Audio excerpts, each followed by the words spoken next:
Perinthalmanna presentation higher secondary സ്കൂളിലെ 8ാം class വിദ്യാർത്ഥി തേജസിന്റെ ആത്മഹത്യയിൽ കുറ്റക്കാർക്കെതിരെ കർശന നടപടി ആവശ്യപ്പെട്ട് SFIയുടെ നേതൃത്വത്തിൽ ശക്തമായ പ്രതിഷേധ മാർച്ച് സംഘടിപ്പിച്ചു.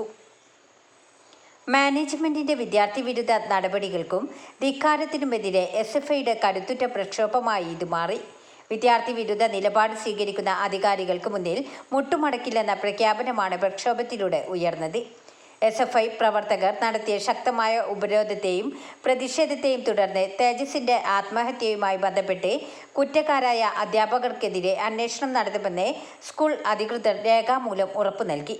PTA ഭാരവാഹികൾ, അധ്യാപക പ്രതിനിധികൾ, മാനേജ്മെന്റ് പ്രതിനിധികൾ എന്നിവരടങ്ങിയ പ്രത്യേക ആഭ്യന്തരാന്വേഷണ സമിതിയെ ഉടനടി നിയോഗിക്കാനും തീരുമാനമായി. 10 ദിവസത്തിനുള്ളിൽ അന്വേഷണം പൂർത്തിയാക്കി റിപ്പോർട്ട് സമർപ്പിക്കുകയും റിപ്പോർട്ടിന്റെ അടിസ്ഥാനത്തിൽ കുറ്റക്കാർക്കെതിരെ കർശന നടപടി സ്വീകരിക്കുകയും ചെയ്യും. അന്വേഷണത്തിൽ കുറ്റക്കാരെന്ന് കണ്ടെത്തുന്നവർക്ക് കാരണം കാണിക്കൽ നോട്ടീസ് നൽകുമെന്നും മറുപടി തൃപ്തികരമല്ലെങ്കിൽ കർശനമായ നിയമ നടപടികൾക്കായി ശുപാർശ ചെയ്യുമെന്നും SFI പ്രവർത്തകരുമായി മാനേജ്മെന്റ് നടത്തിയ ചർച്ചയിൽ രേഖാമൂലം ഉറപ്പു നൽകി. പ്രതിഷേധ സമരം SFI മലപ്പുറം ജില്ലാ സെക്രട്ടറി ആദിൽ ഉദ്ഘാടനം ചെയ്തു. SFI ഏരിയ സെക്രട്ടറി യദു സ്വാഗതം പറഞ്ഞു.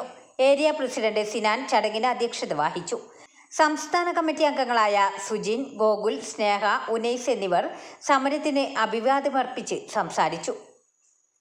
ന്യൂസ് 10 മലപ്പുറം.